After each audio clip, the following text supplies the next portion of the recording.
This is Bricks and Clicks, where Cliff Hudson and Craig Miller explore the real conversations and innovative strategies with industry leaders behind transforming legacy brands for long-term sustainable growth in the digital age. Welcome to Bricks and Clicks. This is Cliff Hudson. I'm here with my partner, Craig Miller, and we're here to talk to you, as we have in prior episodes, about brand building in the 21st century, challenges there versus the 20th century. But I should have done it in the reverse order, Craig. I guess we're not clicks and bricks, we're bricks and clicks. So, but at any rate, we have lots of experience in both the 20th and 21st century of brand building, and the role technology plays in that. We have as a guest here today, Mr. Edward Saroch, who we happen to know as Eddie. And Eddie has enormous amount of industry background. He's going to be talking a little later about background in terms of rolling out very significant projects across systems of scale. And Craig and I both had a very wonderful experience with Eddie in rolling out of critical projects at Sonic. Craig and Eddie both have significant experience with other brands as well. I think the lessons we're going to be talking today have universal application, but our shared experiences do relate more to Sonic. Specifically, though, today I want to talk about the rolling out of initiatives, system of scale, and the challenges that are involved in doing so. We at Sonic, of course, did this for decades. We would use what Jim Collins referred to as the flywheel, and a number of initiatives at any given time that would make up that flywheel. This is true whether it was new product news, new stores, adding to the presence of the brand, increasing media dollars, a physical upgrade to the facilities, operations initiatives, technology initiatives. We always had a series of initiatives, one of which the success of which would help spur another initiative. Those initiatives were what we made up, what we called the flywheel.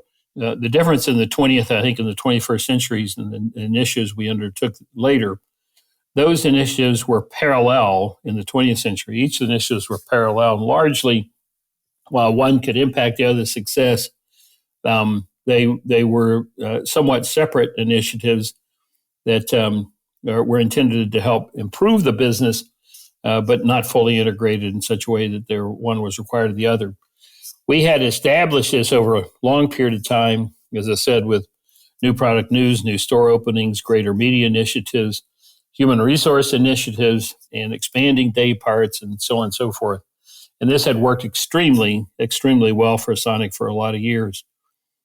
The difference, of course, as I mentioned, was when we moved into the 21st century and had a whole series of technology initiatives. This really shifted. And it shifted because in order to roll out the customer mobile order, mobile pay, and utilize this from a customer relationship management the way we wanted to and needed to, we also needed to make sure we had point of sale systems inside each Sonic drive-in that were software-based as opposed to the antiquated systems we had previously that were mostly order-taking systems.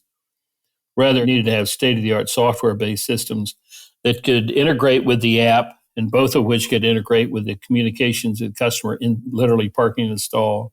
And all of that could integrate with our systems in a way that we could compile data, analyze data, build marketing algorithms that would in turn feed back to the customer that may be literally sitting in the stall, or a customer that is approaching a Sonic drive-in utilizing the Sonic app. So this was a new day for us as we got into the 21st century and found these various initiatives we had. We reached a level of complexity we just simply had not appreciated before. Each of those initiatives historically would go through a period of where we felt very optimistic about the design. And then as we successfully implemented them, we were extremely pleased with the outcome.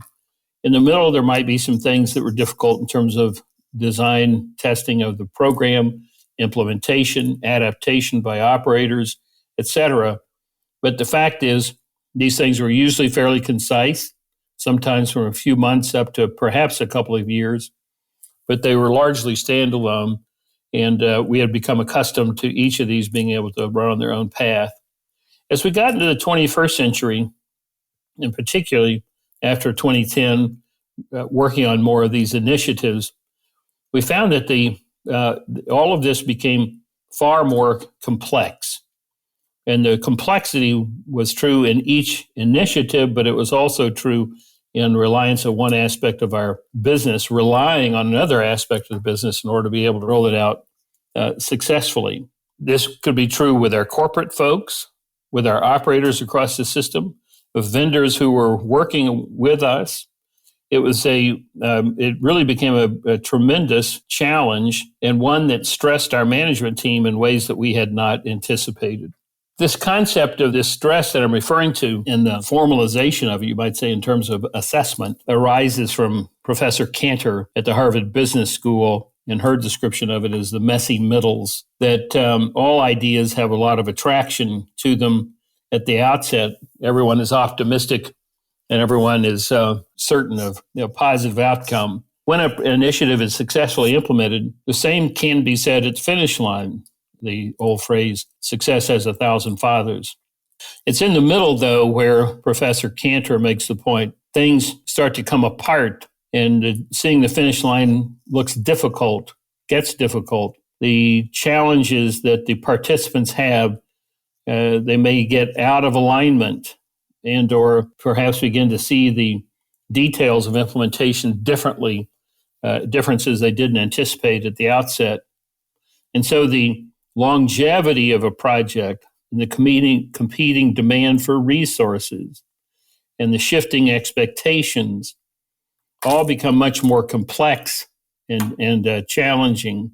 And you can, not uncommon, even run into a period of time where people start to divorce themselves from it, saying, this wasn't my idea and this is not what I anticipated, et cetera, et cetera. And this becomes a real problem. It can become a real problem, except that organizational leadership needs to recognize it, anticipate it, and move against it to try to fix it. Now, I can also say that over a long period of time, with all the initiatives we had at Sonic, Eddie Saroch was one who would bring the energy and optimism as a positive force in helping implement something within our system that almost regardless of what it was, whether it was marketing, operations, technology, ultimately we had turned to Eddie and a couple of others to bring that energy and optimism to play, to have a critical impact in terms of implementation. But to set the stage just a little further, I'm going to turn it over to Craig Miller. Craig helped coin the phrase, the term integrated customer engagement. I'd had a much more clumsy name for it historically, but Craig understood that that's what it was an integrated customer engagement. And so after years of mostly parallel business initiatives, here we were turning to these that had to be not only influencing each other, but absolutely depending on each other to work. Craig, you want to pick that up and talk about ICE, or the integrated customer engagement, and you're coining that phrase and how we move toward it? Yeah, happy to, Cliff. Thank you. Many times when companies really embrace the vision, which Cliff had many years earlier, we can kind of bring this to life. I find it often starts with how you translate these largely technology initiatives in a way that's really meaningful, to the business. And it starts, and Cliff is the one who reinforced this for me. It starts with the mindset of the organization.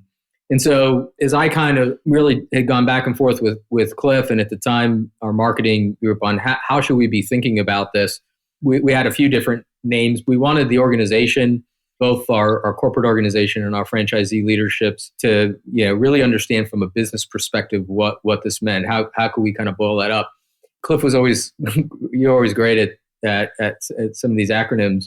And so after a few iterations, it really occurred to me at the end of the day, all of these pieces that had to come together in a very coordinated way ultimately was about driving enhanced, deeper, broader engagement with our customers and our guests. And so that quickly led me to how could we how would we relate this to the culture of Sonic?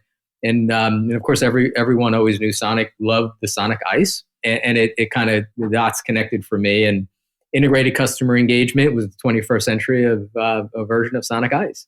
And so it was it really encapsulated a mindset of how to think about it. as opposed to all these technology, mobile, PO, point of sale. It was really about how we drive a deeper, broader, enhanced engagement with the customer in a very integrated way, and how this would become very unique and differentiated for Sonic. So that was the essence of going back and forth over a few weeks and how we landed on that term. That was one that stuck. And you mentioned the very concept of ICE in the Sonic system. It was appropriate from the standpoint of integrated customer engagement, but also readily embraced, I think, by folks when they heard the term ICE. But the elements of that, the listener says, well, what was it that had to be rolled out and integrated? The system, by and large, did not have a state-of-the-art point-of-sale system that was software-based, very common in the industry, but not common with us at all. And that was a difficult process to go through to have the system built and then implemented, something which Craig led for years. But a new point-of-sale system within the store for the purposes of taking orders. Within that point-of-sale system, new labor and inventory management tools to help operate the store. All of that integrated with a mobile app for mobile order and mobile pay by our customers. And all of the above integrated with what we call POPs, the point of personalized service, a screen and interactive piece with the customer in the parking stall that also captured all this other information. In turn, our collection of that data on a system-wide basis, literally over time, millions and millions of data points, but the collection of that data for our use, in turn, using that data to feed back to the customer for customer relationship management. And then finally, you could say a transition that was to occur on our part in the 21st century, transition to digital marketing. So every bit of those really was about the next stage of brand development for us. And every one of those initiatives also had to work in order to support the other initiative. Now, so I think that it's fair to say they were each quite complex, but each depend upon the other. In some ways, we were able to work on these separately until we were ready to really begin implementing them.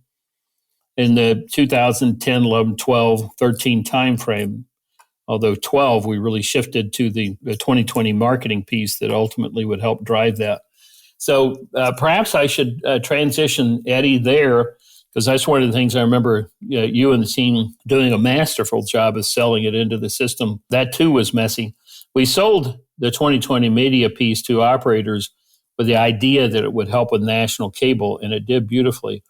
However, in the back of my mind, my bigger desire for selling this centralized media piece was so that it would be ready once we moved to customer relationship management and had the mobile order, mobile pay, and all the systems in place. But you and a few other people, Drew Ritker in particular, did such a masterful job. But I'm sure you can remember that 2012 timeframe and meeting with operators for just that piece of moving media dollars to a central fund. So, Eddie, what's your recollection of that? And what's your recollection of the reaction to it and kind of how we got it sold in? Well, a couple things, Cliff.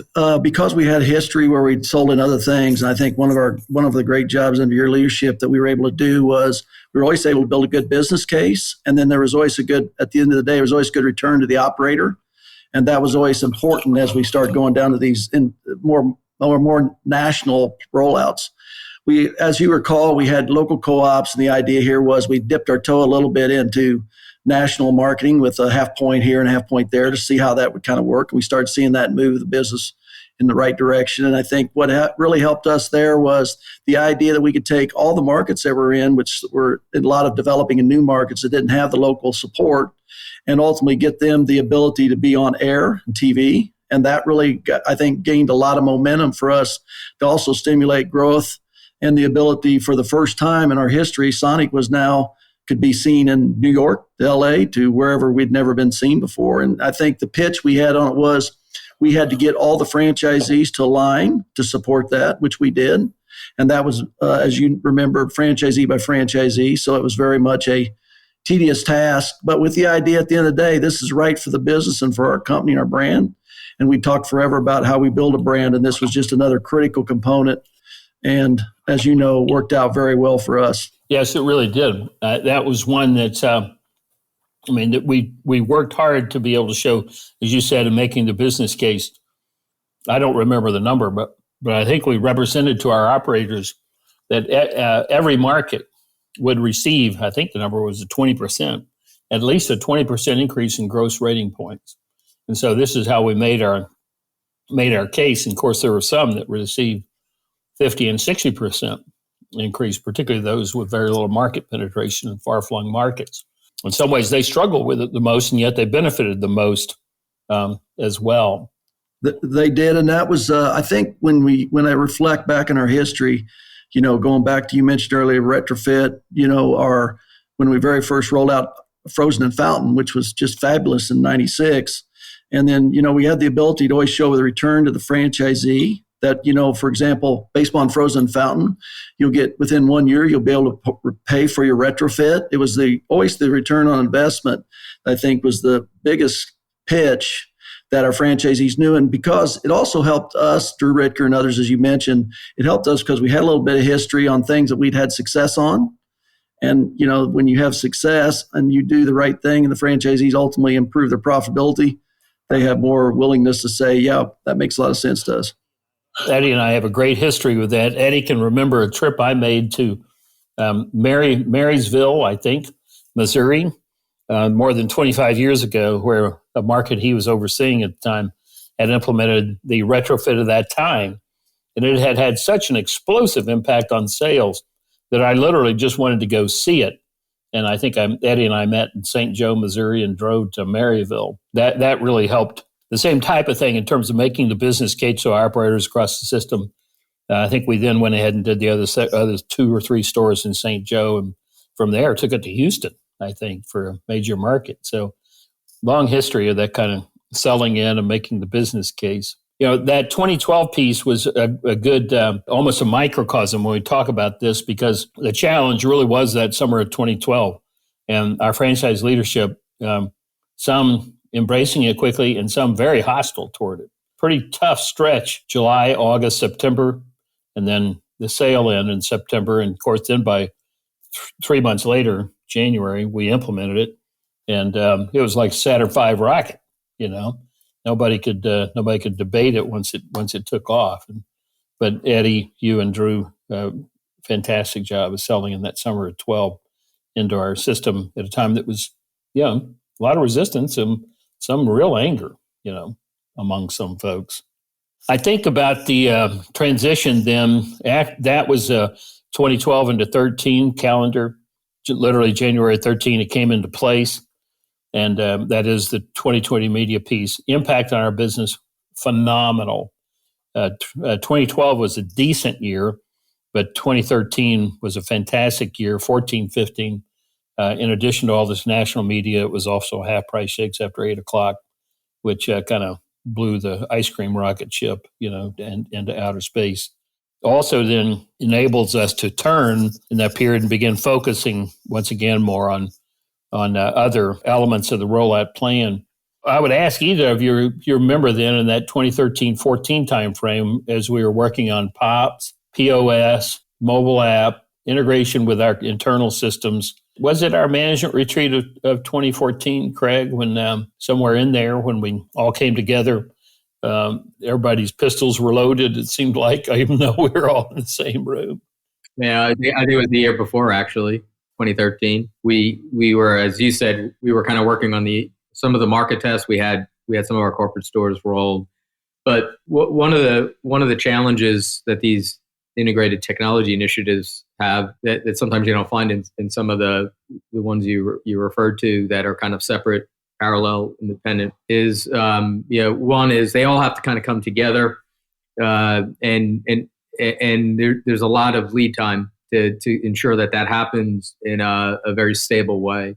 The technology piece, sometimes many companies, I don't think, appreciate this. And this is, Eddie, where you were enormously valuable helping educate me, because at the end of the day, I could build all the best technology, but what really creates the value is as it comes together and how it's leveraged to drive sales and profitability in the business. And there's a big gap there, and there's a requirement. The way you change our POS required operators to do things differently, People generally don't like change when they're very successfully doing what they think is driving their business. And on the customer engagement, also very different thinking about how you leverage these tools, these digital tools to engage. And so Eddie, Drew, enormously helpful to me to think about how do we think about that next level and really package this in a way that we could drive some confidence that it would return an ROI. It would be a little bit painful up front. Who are some of the franchisees that could be early adopters and then all of a sudden and be advocates for us? You had enormous trust in the system, and so if I can convince you and you help me to figure out how to package it, that was kind of a first step in my mind. And some of that time that you refer to, Cliff, was kind of the beginnings of some of that. And Eddie and Drew really helped to kind of settle that down and really helped to guide me and the team implementing, John Budd's team, and in terms of how we had to think about bringing these pieces together and not all together at the same time. Mobile came, if you recall, after. We had to get point of sale. And I always refer to it, as we've talked about in other episodes, first you got to get the plumbing in. So we got to get some of this new plumbing in place. We've got to get operators comfortable with that. And then you bring the next layer in. And at the end of the day, it's like changing tires on a truck that's going 100 miles an hour. You can't disrupt the operations. You still got to run the business. So a lot of moving parts. And Eddie, the relationship and trust and confidence, the guidance that you gave our team, once we had built the technology and how we had to think about taking this from technology to integrated initiatives to business value was enormous. And that period was that 13 going into 14, Cliff. And Eddie, what's your recollection of that? Literally that management retreat where people were throwing darts at each other. But perhaps what's your recollection more broadly, including franchisees, franchise operators?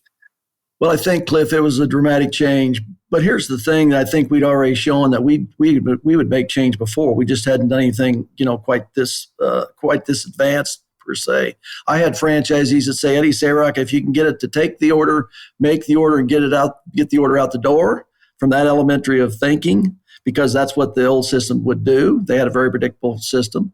To others that said, hey, if it'll provide us back office tools, help us manage our business differently. There was a wide range of view because of the age of the franchisees in our system at that time, and we'd never kind of launched anything of that magnitude. The beauty of it was that we had done things before, and we'd been very successful. And the other thing that was fantastic that we did is we said, hey, if we can get some operators, so we developed a technology task group, a sounding board, get some operators in there that we bring along with us as we're doing this, and their voices can be heard. And we can we can call audibles and make changes and work to make this a more and more refined product. I think Craig and his team did a masterful job in that. And that really, I think, helped us to get the early part, as you referred to, as we all referred to, as the plumbing, because we had to build the foundation before we could take it to the next level. But and then the other thing, it was kind of difficult. It's really hard to start on something like that and say, what's it look like at the finish line? It's not a quick switch, and for an operator, it's not like, hey, I'm going to see the benefit on this right this second. So that's a different model than that they had to get accustomed to. James Youngkin told us in an earlier visit with him, for the listener, an operator, lead executive of 250, 300 stores. His comment to us was he really expected the benefit of many of these things to be way, way into the future. And yet he also acknowledged that today, with these systems in place, he manages his business fundamentally differently than he would have before, and much more successfully for a business of scale, which he readily admits he could not have done. One of the recollections that I think about the period of time, in particular management retreat, in which we literally openly discussed the messy middles and the sense of things coming apart, we addressed the need to come together and stay together, but I felt like acknowledging that there was nothing unusual about that conflict. There was nothing unusual about the sense of things not working like we had planned or thought they would be. And by addressing that openly, it seemed to allow people to come back together in a way that they were able to acknowledge the differences, acknowledge the conflict, if you want to call it that, as being natural rather than being something that was to be avoided. I do remember our team coming together much better after that retreat and the open discussion of it. I have a couple of thoughts for our listeners about some takeaways for this, but perhaps before I jump into that, Eddie or Craig, any learnings or surprises, aha moments from that time that either of you want to share? First of all, the ability to have open discussion about what is it that we're, where do we think we have some conflict, or where do we think there's some things that we need to be addressing. The ability to do that with a leadership team is I think, one of the big aha moments. Let's just do it. Let's have the discussion. Let's work together. But as we've done, even with the franchisees, Cliff, even when we would meet with them on, series of topics or issues, at the end of the day, we said, once we leave, we're a united front. There's going to be a point in time where things are not going to always fit everybody's opinion, but you have to be positive about it. We have to go out and we have to speak the same voice. And I think the big aha for us is we left there, in my mind, it's all talking together, knowing we could work together. We cleared up any areas of concern. And I think that's a big credit to our company and our leadership team to be able to do that. It was a healthy culture and a good culture to be in which to be able to do that. It was, and I would just add to it the trust and confidence that whether you agree or didn't, that there was a forum that we as the corporate leaders would listen, and we respected our franchise voices on this. We would find a way, and you were terrific at this, Cliff, in leading all of us in finding ways where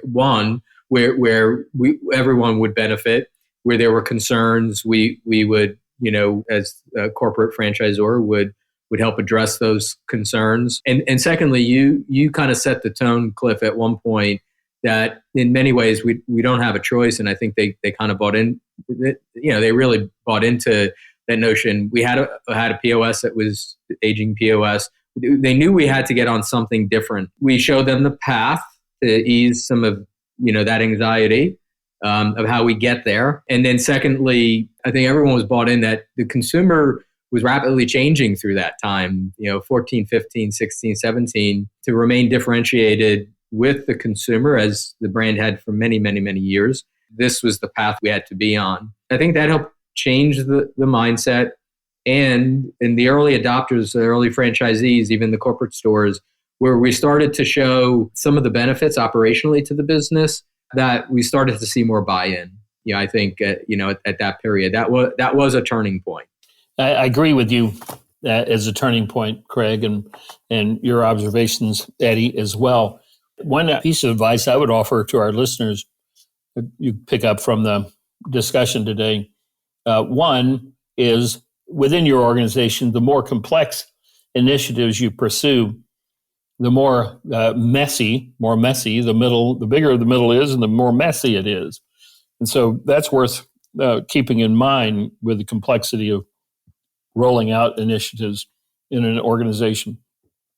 But more specifically, as it relates to this 20th and 21st centuries, the bricks and the clicks, organizations of all sorts are trying to figure out how they take a brand or a business that they had built in the 20th century and how they migrate that into the experience a customer is expecting now, not leave the 20th century behind, but embrace the 21st. And the advice that I would offer to the listener, hopefully you pick up today, is that type of transition offers its own peculiar difficulty, its own peculiar challenge. And the reason I say that is because you can't really avoid the 21st century, but you can't leave the 20th behind altogether. And so the complexity of blending these two is quite complex. It's likely to be the most challenging initiatives an enterprise has ever pursued, because it is about building the brand. And as you build that brand in the 21st century differently, the challenge is a very, very unique one and a very messy one. But Eddie, we appreciate you being with us today. It's been very helpful. I appreciate the input and the guidance that you have for our listeners, and look forward to continuing to watch your career now and leading a very large Sonic franchisee and witnessing your success over time. So thanks for being with us and best of luck to you. This has been Bricks and Clicks from Forbes Books. If you want to learn more about how traditional businesses can evolve, innovate, and lead with the 21st century customer and ever-changing market conditions, go to bricksandclicks.com and click on how to create your digital roadmap.